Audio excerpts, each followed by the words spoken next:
जो है हमको तीन चार प्रकार के स्रोत हैं जो कि जिनसे हमें भारतीय इतिहास के बारे में जानकारी मिलती है।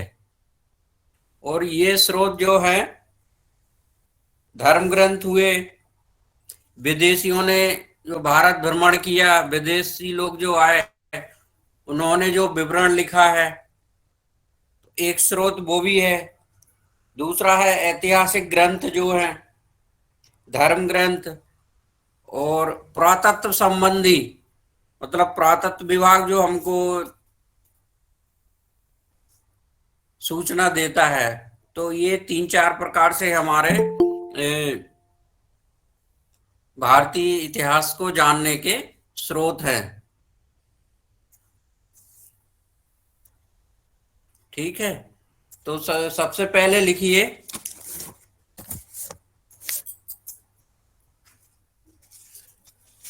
किसी का बीच में कुछ छूट रहा है लिखने में तो बोल दें, तो उसको रिवाइज कर दें, रिपीट कर दें, कर देंगे तो छूटेगा नहीं आपका। तो हेडिंग डालिए, प्राचीन भारतीय इतिहास के स्रोत।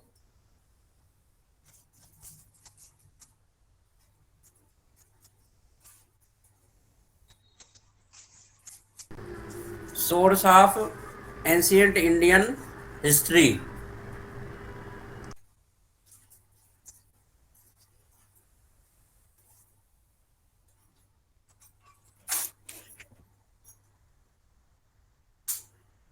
लिख ली हेडिंग?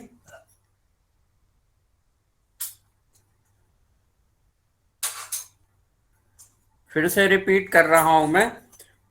प्राचीन भारतीय इतिहास के विषय में जानकारी मुख्यतः चार स्रोतों से प्राप्त होती है। पहला स्रोत धर्म ग्रंथ,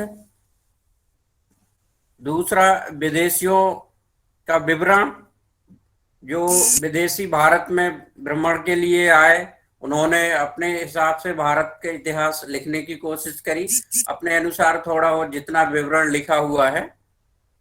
दूसरा स्रोत हो गया विदेशियों का विवरण। तीसरा पुरातत्व संबंधी साक्ष्य, पुरातत्व विभाग ने जो खोज की उनके पास जो साक्ष्य हैं वो भी एक इतिहास का स्रोत है।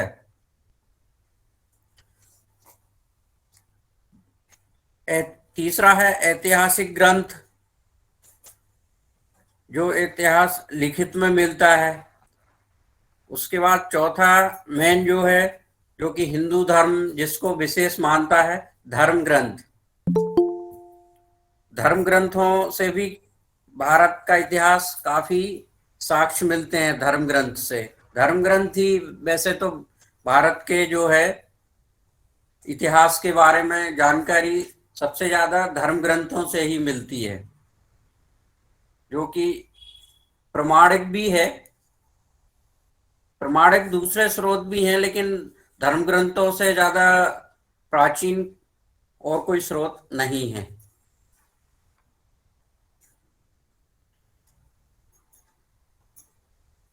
इतना लिखा आपने?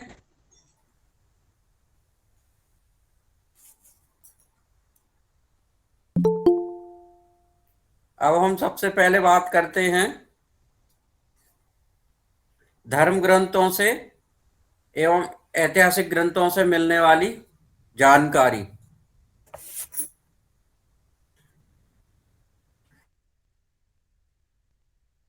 पड़ेगा, क्योंकि इसमें जो है 5 क्वेश्चन के हिसाब से हमको सिलेबस पहले पूरा करना तो संभव नहीं है, लेकिन कुछ इस तरीके से करें कि कुछ तो सिलेबस समझ में आ जाए। क्योंकि नेक्स्ट एग्जाम 17 तारीख 16 तारीख को है, तो उस हिसाब से हमको प्रिपेयर होना पड़ेगा।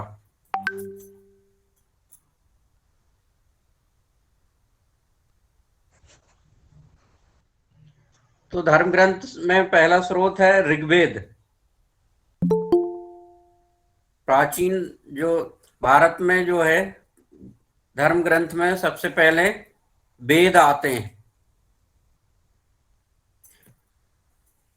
वेद के संकलन कर्ता कौन है?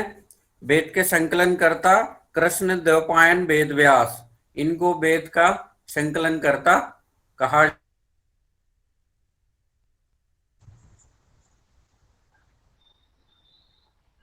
सभी लिख पा रहे हैं?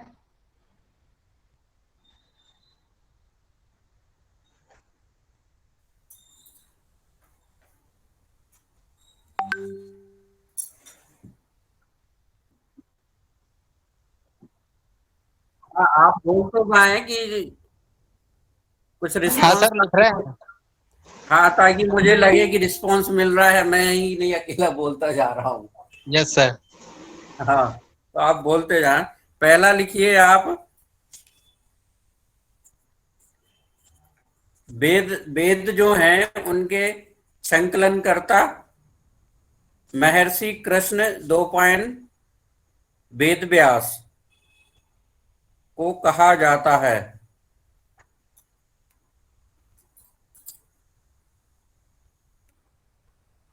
वेदों की संख्या 4 है। ऋग्वेद, यजुर्वेद, सामवेद और अथर्ववेद, इन चारों को वेदों की संहिता कहा जाता है। इन चारों वेदों को संहिता कहा जाता है। आगे लिखते हैं हम ऋग्वेद, जो कि सबसे प्राचीन वेद है। ऋचाओं के क्रमबद्ध ज्ञान के संग्रह को ऋग्वेद कहा जाता है।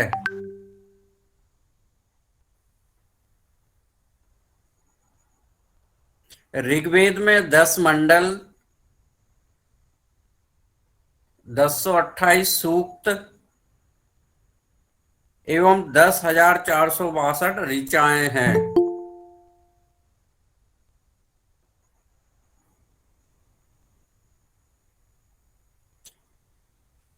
ऋग्वेद के ऋचाओं के पढ़ने वाले ऋषि को होत्र कहा जाता है।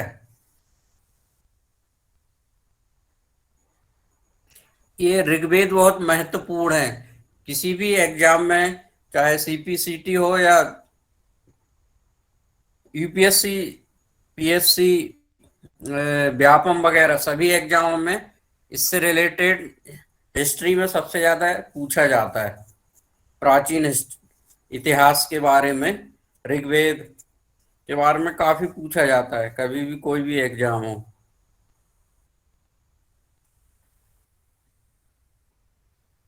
ऋग्वेद के ऋचाओं को पढ़ने वाले ऋषि को होत्र कहते हैं। इस वेद से आर्य के राजनीतिक प्रणाली, इतिहास एवं ईश्वर की महिमा के बारे में जानकारी मिलती है।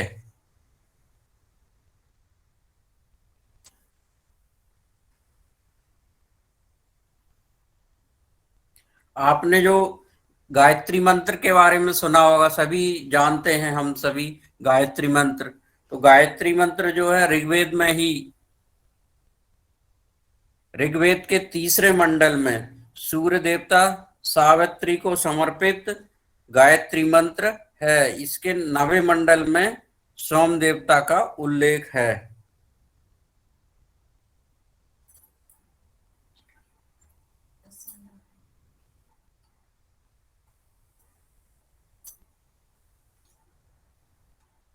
इसके 8वें मंडल की हस्तलिखित ऋचाओं को खिल कहा जाता है।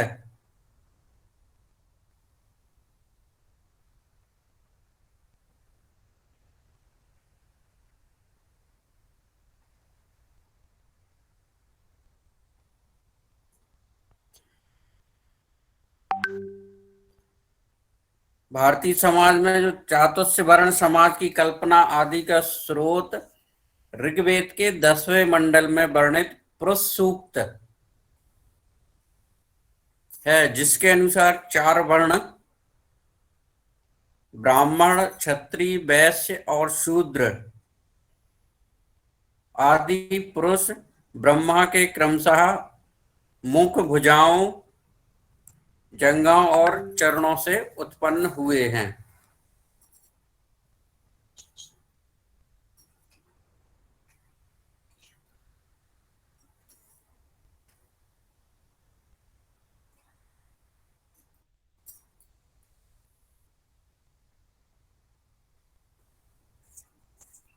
लिखा है इतना? जी सर। अच्छा, तो ये ऋग्वेद में संक्षिप्त में जानकारी हुई। इसके बाद हम लिखते हैं यजुर्वेद।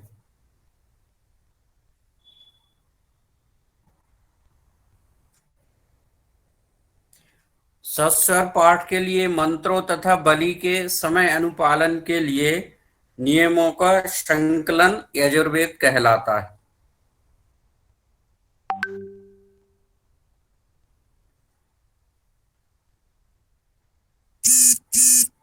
यजुर्वेद में यज्ञों के नियमों एवं विधि विधानों का संकलन मिलता है।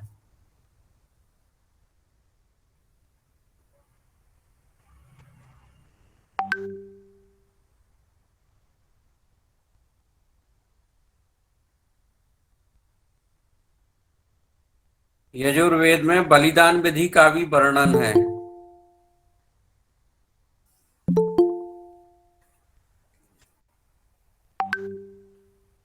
यजुर्वेद ही एक ऐसा वेद है जो कि गद्य एवं पद्य दोनों में लिखा गया है। मतलब कविता और पाठ, निबंध, जो गद्य और पद्य का मतलब क्या होता है, कविता और पाठ के रूप में गद्य पद्य में लिखा गया है।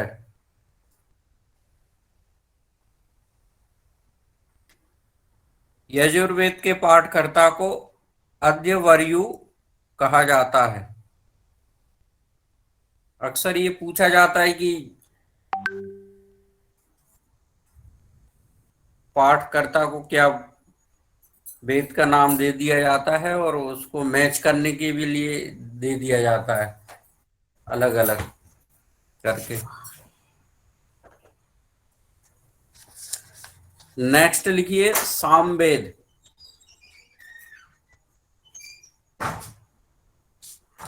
साम का शाब्दिक अर्थ होता है गान।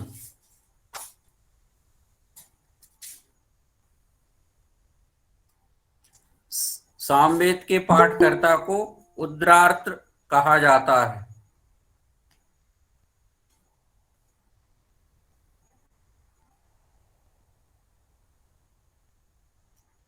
सामवेद में 1810 सूक्त हैं जो कि ऋग्वेद से ही लिए गए हैं।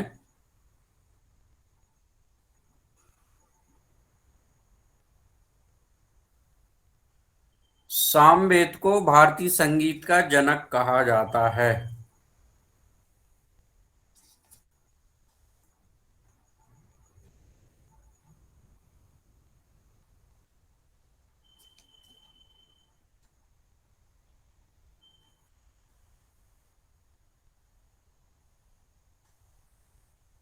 चौथा लिखें अथर्ववेद।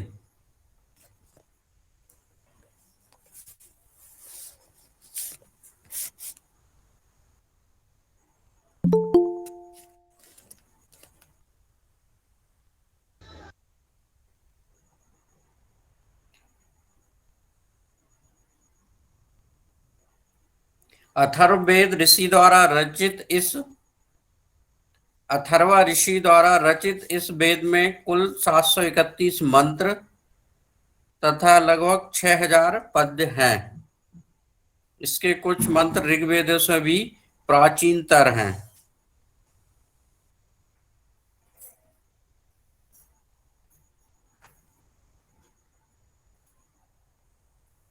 अथर्ववेद में जादू टोना तंत्र विद्या, इसकी जानकारी ज्यादा मिलती है।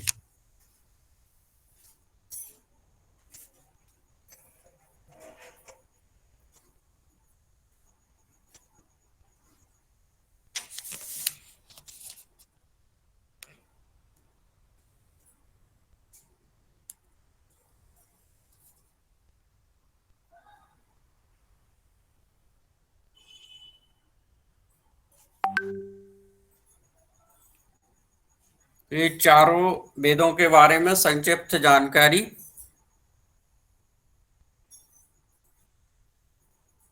हुई हमारी।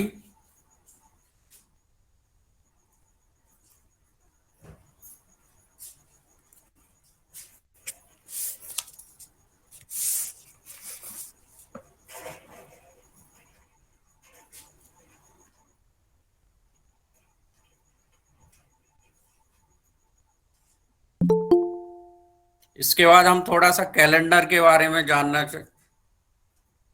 जानकारी बताना चाहते हैं। जो ईसवी एवं ईसा पूर्व,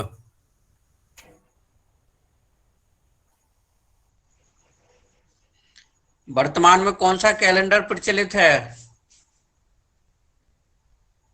ये तो विक्रम मालूम सांबा। जी। विक्रम संवत सर। अच्छा, विक्रम संवत। विक्रम संवत अभी कौन सा चल रहा है ये? 2075, 74, 76? 74 है सर, 74। 74। 2078 है सर। 2078 है। राकेश जी बता रहे हैं 2078 है। अच्छा, और जो शक संवत है वो भी चलता है ना? जी। तो हम इसके बारे में देख लेते हैं। ईसा पूर्व एवं ईसवी, वर्तमान में प्रचलित ग्रेगोरियन कैलेंडर ईसाई धर्म गुरु ईसा मसीह के जन्म वर्ष पर आधारित है। जो ईसा पूर्व और ईसा ईसवी, ईसा पूर्व का मतलब क्या होता है? ईसा इसमें मसीह के जन्म से पहले, ईसा मसीह के हाँ, जन्म से पहले। ईसा मसीह के जन्म के पहले, और ईसवी मतलब उनके बाद। उनके जन्म से शुरुआत। हाँ, ईसा मसीह के जन्म के पहले के समय को बीसी ईसा या पूर्व कहते हैं। हाँ, ईसा पूर्व या अंग्रेजी में before the birth of Jesus Christ कहा जाता है। ईसा पूर्व में वर्षों की गिनती उल्टी दिशा में होती है, मतलब कम, ज्यादा से कम की ओर होती है। जैसे महात्मा बुद्ध का जन्म कब हुआ था? 563 ईसा पूर्व में, एवं मृत्यु 483 में। मतलब पहले संख्या ज्यादा है और बाद में कम है। जबकि साधारणतः क्या होता है कि 483 पहले आएगा, 500 बाद में आएगा। तो ये इसी चीज में एक बार हमें कंफ्यूजन हो गया था कि ये कम से ज्यादा की ओर कैसे है। तो वो जी उसमें जी इसी वजह से है कि उसमें उल्टी गिनती करते हैं। जी सर, जी सर। जी। तो इसमें जो है गिनती उल्टी दिशा में होती है। यानी ईसा मसीह के जन्म के 563 वर्ष पूर्व महात्मा बुद्ध का जन्म एवं 483 वर्ष पूर्व मृत्यु हुई। ईसा मसीह का जन्म स्थान जन्म तिथि से आरंभ सन ईसवी सन कहलाता है। समझ में आया ये? मतलब उनके जन्म तिथि से जो आरंभ सन होगा तो वो उसका ईसवी, उसको ईसवी सन कहते हैं। और उसके बाद जो इसको संक्षेप में ई भी लिखते हैं। ई को लैटिन भाषा के आफ्टर डेथ या एनो, लैटिन भाषा में उसको एनो डोमिनो कहा जाता है। तो ये चीज थोड़ी कंफ्यूज करती है, बट एक बार क्लियर हो जाए तो आपको फिर डाउट नहीं रहेगा, कंफ्यूज नहीं रहेगा।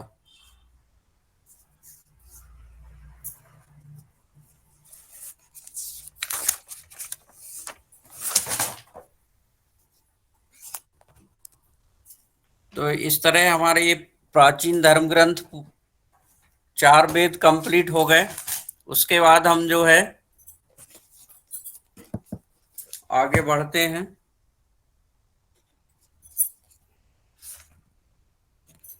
धर्म से संबंधित जो चीजें हैं,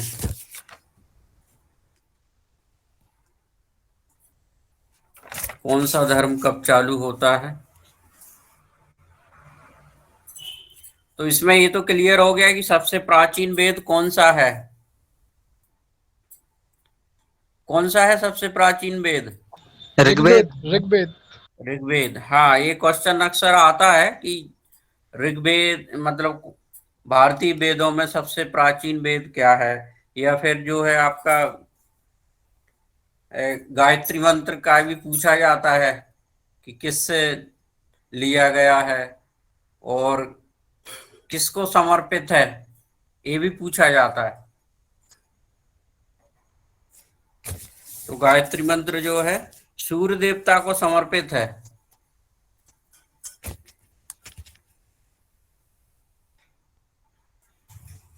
इसके बाद आगे लिखते हैं, एक उसमें लिख लीजिए, जैसे मैच करते हैं ना, जोड़ी मैच करते हैं, इसमें वेद एक तरफ लिख लीजिए वेद, और एक तरफ लिख लीजिए ब्राह्मण ग्रंथ।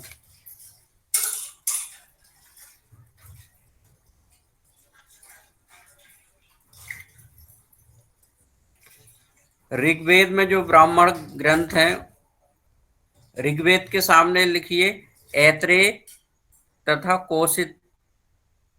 कौशितकी। ये दूसरा कौन सा है सर? नहीं, दूसरा भी बोला नहीं मैंने, पहला ऋग्वेद में लिखिए ऐत्रेय तथा कौशितकी। कोशतकी, जी यही है। हाँ, कौशितकी। और दूसरा यजुर्वेद। यजुर्वेद में तैत्तिरी तथा शतपथ।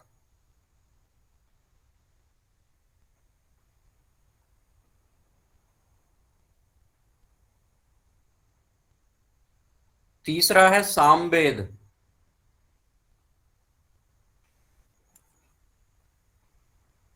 सामवेद में लिखिए पंचविश।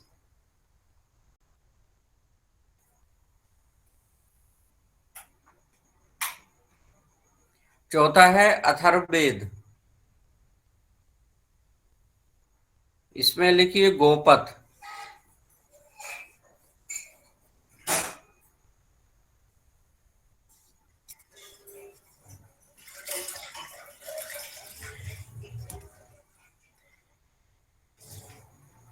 इसमें ब्राह्मण ग्रंथ वैदिक संहिताओं की व्याख्या करने के लिए जो ग्रंथ लिखे गए हैं, ये जो हमने 4 चीजें लिखी हैं वो इसके अंतर्गत आते हैं। प्रत्येक संहिता के लिए अलग अलग ब्राह्मण ग्रंथ हैं जो हमने ऊपर लिखे, अभी उपरोक्तानुसार लिखे हैं जो।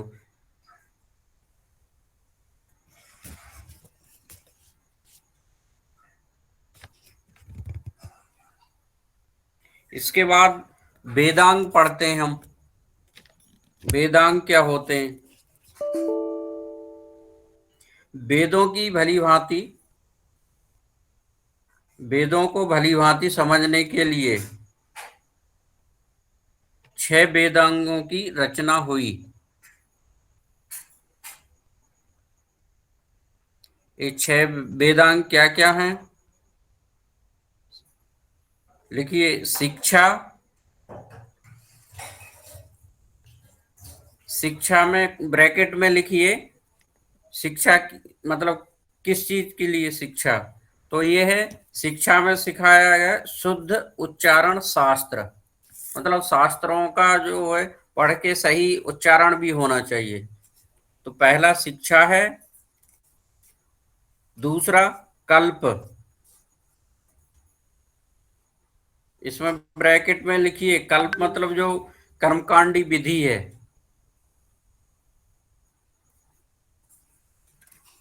तीसरा निरुक्त। निरुक्त मतलब शब्दों की उत्पत्ति का शास्त्र, व्युत्पत्ति का शास्त्र। अगला लिखिए व्याकरण।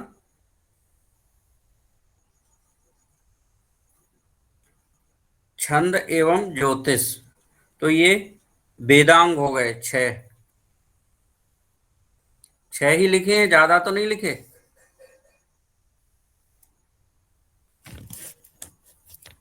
बोलिए, कोई तो बोलिए।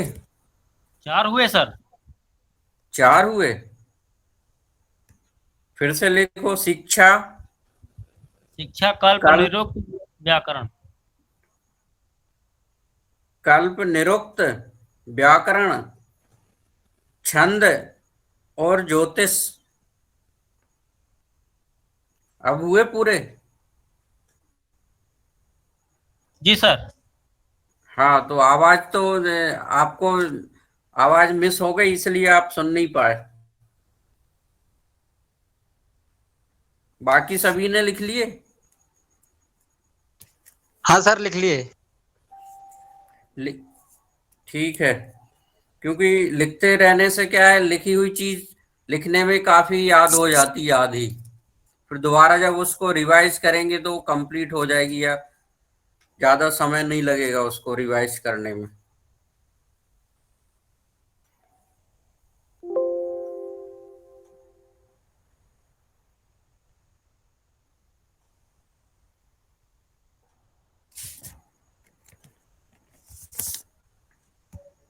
इसके बाद लिखते हैं हम पुराण।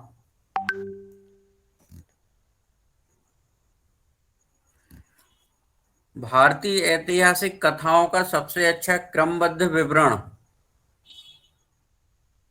पुराणों में ही मिलता है। पुराणों की संख्या 18 है।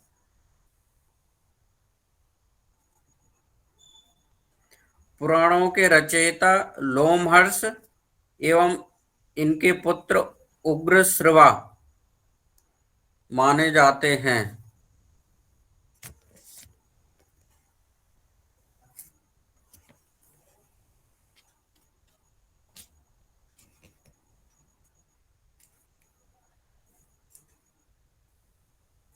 पुराणों में सबसे प्राचीन एवं प्रमाणिक पुराण मत्स्य पुराण है।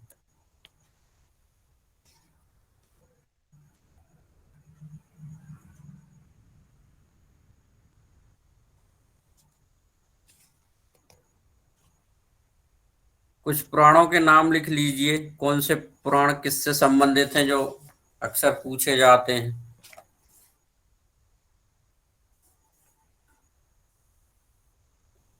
मौर्य वंश की जानकारी विष्णु पुराण में मिलती है। और मत्स्य पुराण में आंध्र सातवाहन,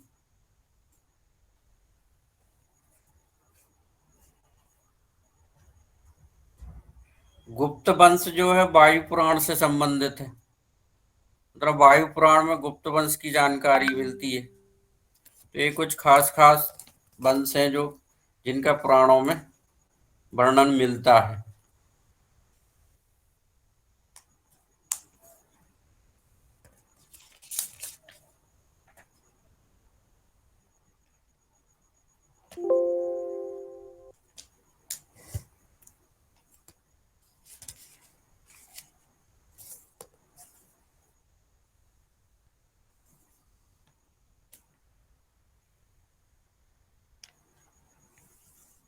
अग्नि पुराण में सामाजिक एवं सांस्कृतिक दृष्टि से अग्नि पुराण का काफी महत्व है, जिसमें राजतंत्र के साथ साथ कृषि संबंधी विवरण भी मिलता है अग्नि पुराण में।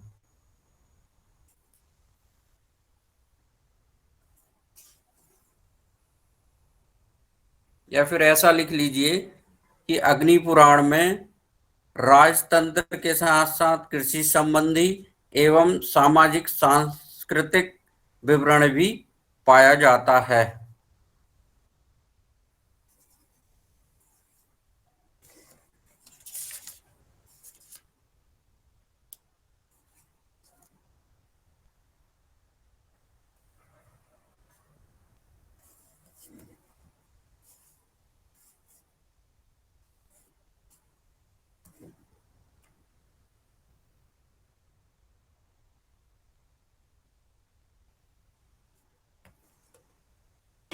इसके बाद हम विदेशी यात्रियों से मिलने वाली प्रमुख जानकारी लिख लेते हैं।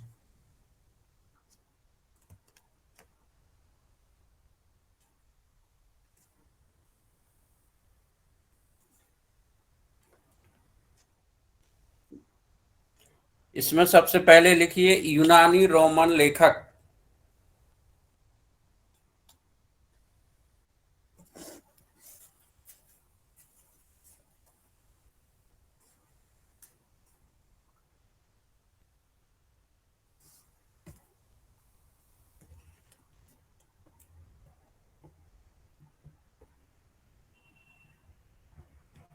इसमें पहला लिखिए टेसियस।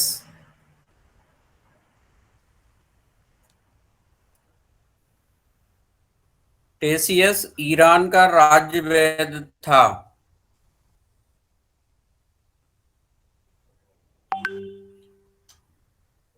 भारत के संबंध में इसका विवरण आश्चर्यजनक कहानियों से परिपूर्ण होने के कारण ये अविश्वसनीय है, मतलब इसने खास जानकारी नहीं दी है और विश्वास करने लायक नहीं है।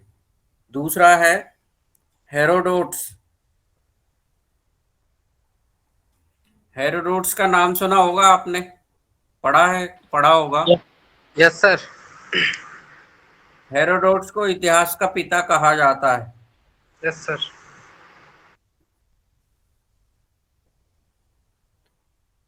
इसने अपनी पुस्तक हिस्टोरिका में 5वीं शताब्दी ईसा पूर्व से भारत फारस के संबंध का वर्णन किया है।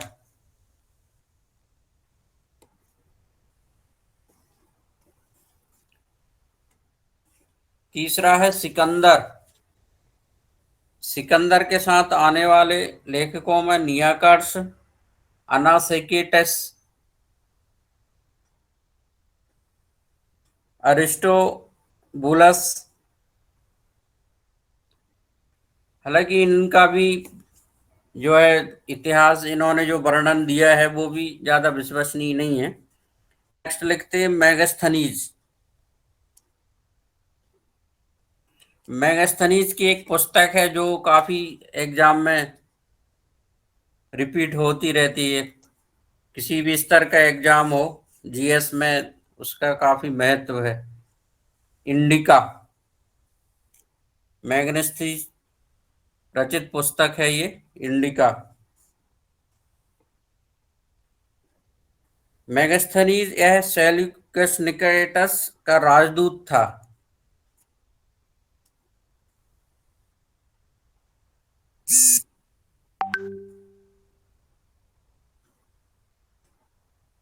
और जो चंद्रगुप्त मौर्य के दरबार में आया था। ये ध्यान रखने वाली चीज है, अक्सर ये भी क्वेश्चन आता है कि ये किसके दरबार में आया था या किसके शासन काल में आया था। तो ये जो है मेगास्थनीज चंद्रगुप्त मौर्य के राज दरबार में आया था। तो इससे ये तो साबित होता ही है कि इसके दरबार में आया था, तो जानकारी जो है इसने मौर्य युगीन समाज एवं संस्कृति के विषय में ही दी है। तो ये यहाँ ये एक इम्पोर्टेंट है मेगास्थनीज किसका राजदूत था और किसके शासनकाल में आया और किस प्रकार की जानकारी दी इसने, ये इस लाइन से क्लियर। इसके बाद आता है डायमेकस।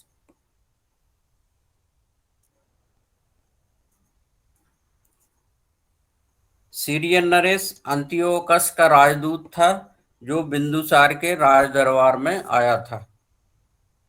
इसका विवरण भी मौर्य युग से संबंधित है।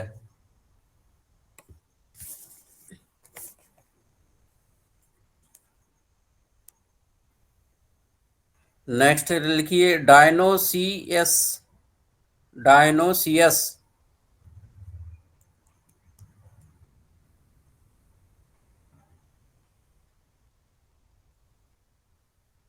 यह मिस्र नरेश टालमी फिलेडेल्फस का राजदूत था जो अशोक के राज दरबार में आया था।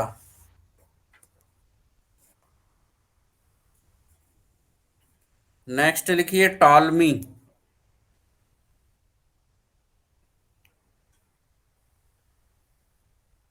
टालमी की एक फेमस पुस्तक है भारत का भूगोल, जो इसने 2री शताब्दी में लिखी थी। तो ऐसा लिखिए, ये दूसरी शताब्दी में आए थे। इसके बाद है प्लिनी। इसने प्रथम शताब्दी में नेचुरल हिस्ट्री नामक पुस्तक लिखी। इसमें भारतीय पशुओं, पेड़ पौधों, खनिज पदार्थों आदि के बारे में विवरण लिखा। मतलब इसकी पुस्तक से पेड़ पौधों, पशुओं, खनिज पदार्थों की जानकारी मिलती है।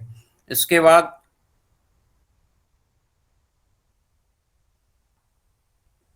पेरिप्लस ऑफ द इरीथ्रियन सी।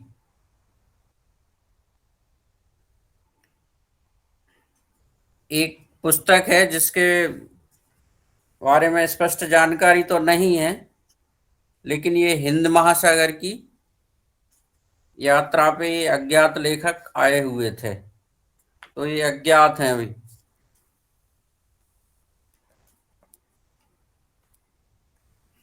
अब हम लिखते हैं कुछ चीनी लेखक आए थे, चीनी लेखकों के बारे में।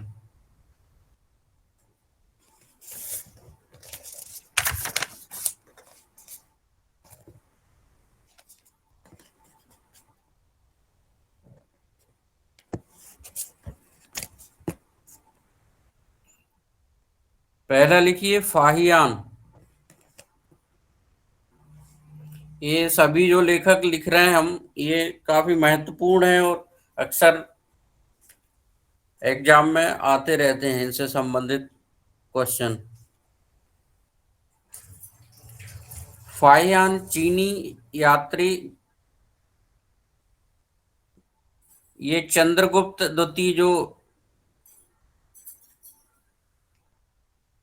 द्वितीय के दरबार में आए।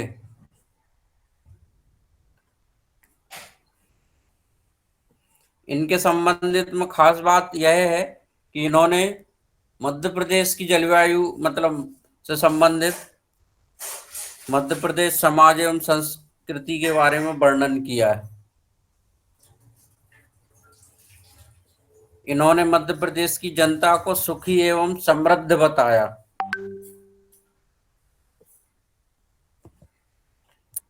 फाहियान भारत में लगभग 14 वर्ष रहे। दूसरा लिखिए संयोगन।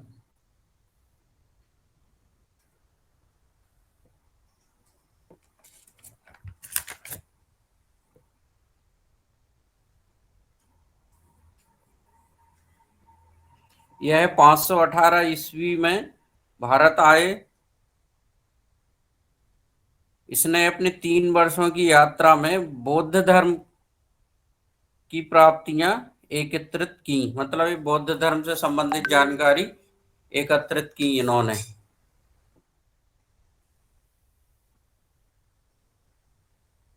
इसके बाद तीसरा लिखिए हैंसांग।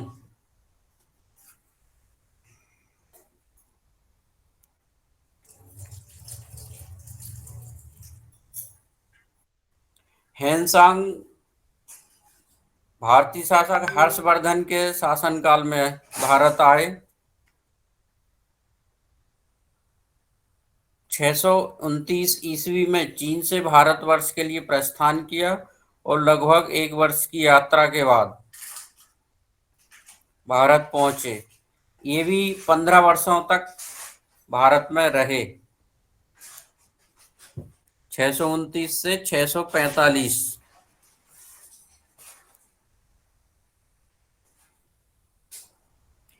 इनके बारे में खास बात यह है कि ये नालंदा विश्वविद्यालय में इन्होंने किया और बौद्ध धर्म से संबंधित जानकारी काफी एकत्रित की।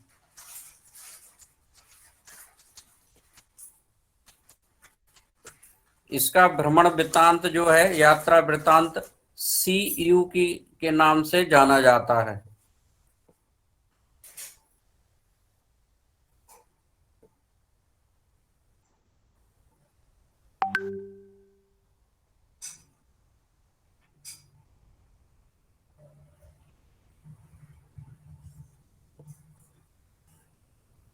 चौथा लिखिए इत्सिंग।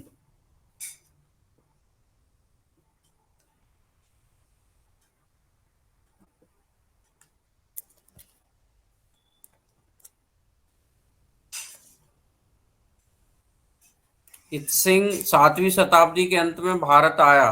इसने अपने विवरण में नालंदा विश्वविद्यालय, विक्रम विश्वविद्यालय आदि का अपने समय में भारत का वर्णन किया।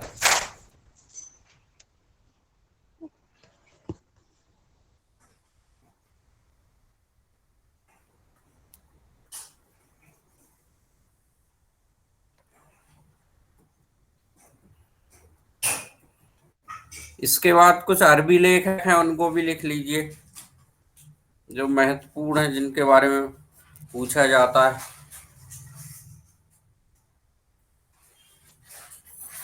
लिखने में कोई दिक्कत तो नहीं हो रही? छूट तो नहीं रहा कुछ? नहीं सर।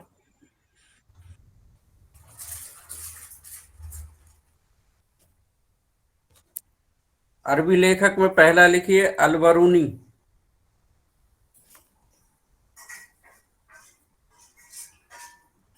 यह महमूद गजनवी के साथ भारत आया था।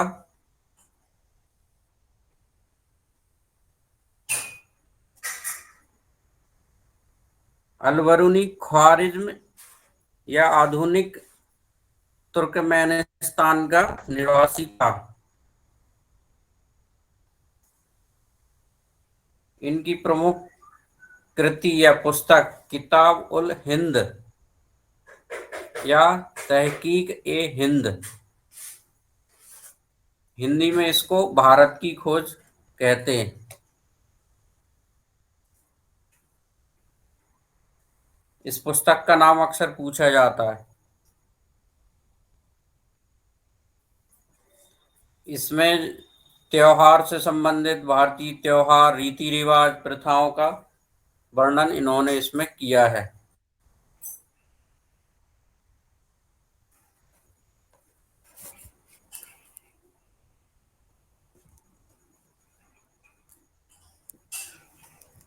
नेक्स्ट लिख लिए इब्न बतूता।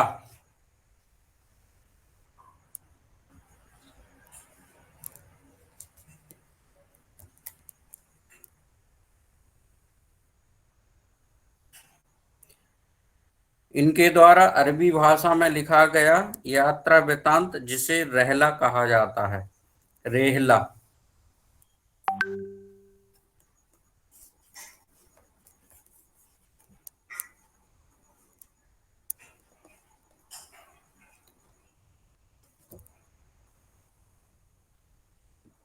रेहला से 14वीं शताब्दी में भारतीय उपमहाद्वीप के सामाजिक सांस्कृतिक जीवन के विषय में प्रचुर तथा सबसे रोचक जानकारी मिलती है।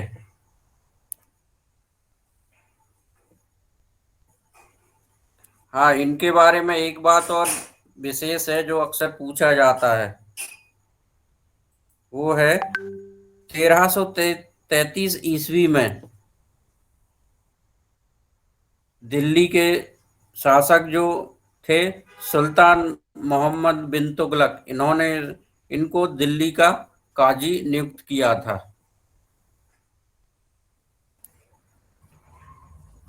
काजी इब्न बतूता को, मतलब सर इब्न बतूता को काजी नियुक्त किए थे। हाँ, काजी का मतलब समझते हैं? वर्तमान में जैसे शहर काजी होते हैं। आलिया, यस आपको सर। मालूम है यस सर। क्या होता है काजी मतलब? सर वो फैसले देते विशेष मुद्दों पर, जैसे कि ईद का कभी कभी चांद मौसम की वजह से नजर नहीं आता है, तो शहर काजी उसमें मतलब अपने अपने अनुभव के आधार पर, या जैसे भारत के किसी हिस्से में चांद नजर आ जाता है तो उनके समाज गवाही देनी पड़ती है, फिर उस आधार पर वो फैसला देते, या किसी भी धार्मिक मामले में वो अपना फैसला सुनाते। और कोई भी कुछ बोल रहा था ना बीच में अभी? अरुण ने कुछ बोला था ना? सर न्यायाधीश। हाँ, न्यायाधीश। काजी का मतलब होता है न्यायाधीश, मतलब जो न्याय से संबंधित उस न्यायाधीश का काम करते हैं। तो दिल्ली का काजी नियुक्त किया था इनको मोहम्मद बिन तुगलक ने। इसके बाद एक और लिखिए, मार्क पोलो।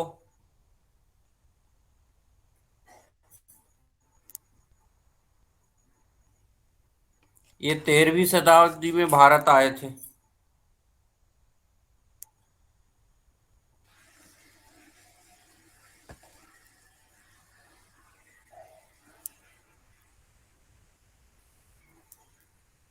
अगला लिखिए, तारानाथ। यह एक तिब्बती लेखक था।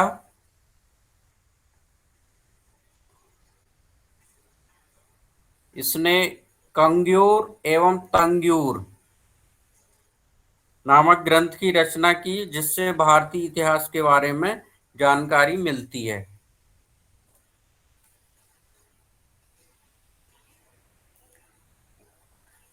तो ये 2 स्रोत भारतीय इतिहास के बारे में आज हमने लिखे। इसके बाद अगला स्रोत हम कल लिखेंगे, पुरातत्व संबंधी साक्ष्य से मिलने वाली जानकारी।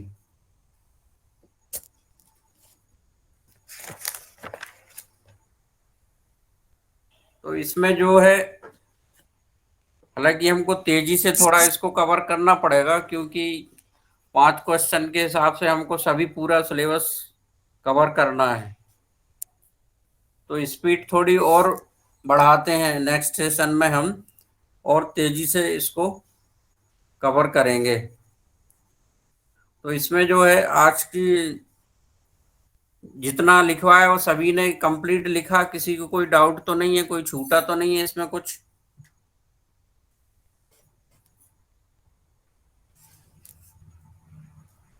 पूछिए, कुछ पूछना चाहते हैं तो।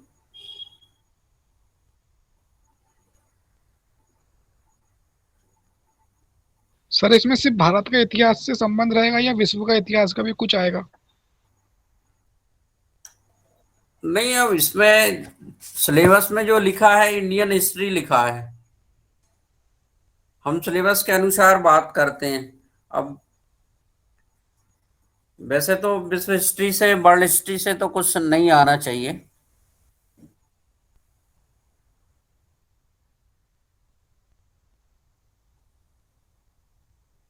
हाँ, इसमें जो है पुराने एग्जाम के क्वेश्चन पेपर हैं, वो उनको उनकी समीक्षा भी कर लेंगे, हम उसको एक बार देख लेंगे क्लास में, तो उससे भी काफी क्लियर हो जाएगा।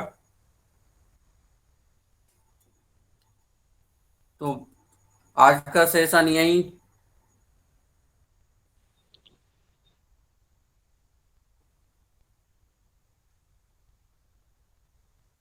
हाँ, डाउट्स जो है लिख के रखें, ताकि आप क्लास में पूछ सकें, कोई दिक्कत नहीं है उसमें। धन्यवाद सर।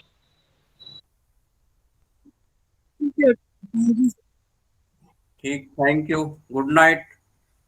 Good night.